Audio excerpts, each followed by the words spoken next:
نبی معصوم ہوتا ہے اور نبی کا وارث عالم غیر معصوم ہوتا ہے۔ غیر معصوم کا معنی کہ اس سے گناہ بھی ہوں گے، اس لیے عالم کا گناہ دیکھ کر عالم سے دور نہیں ہونا، اس کے گناہ پہ پردہ ڈال کے عالم کے مزید قریب ہونا ہے۔ عالم جیسا بھی ہو معصوم تو نہیں ہے، غلطیاں تو ہوں گی۔ حضرت مولانا محمد یوسف بنوری رحمۃ اللہ علیہ، علامہ انور شاہ کشمیری رحمۃ اللہ علیہ کے شاگرد،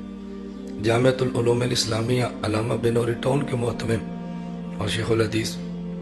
حضرت فرمایا کرتے تھے کہ جس بکری کا دودھ آپ نے پینا ہے اس بکری کی مینگنیاں بھی آپ نے اٹھانی ہیں، جس بھینس کا دودھ آپ نے پینا ہے اس بھینس کا گوبر بھی آپ نے اٹھانا ہے، جس عالم کی خوبیوں سے فائدہ آپ نے اٹھانا ہے اس عالم کی کمزوریاں بھی برداشت آپ نے کرنی ہیں۔ ہم عالم کی خوبیوں سے بہت فائدہ اٹھاتے ہیں اور اس بیچارے کی چھوٹی سی کمزوری آ جائے تو اس کو طوفان مچا دیتے ہیں۔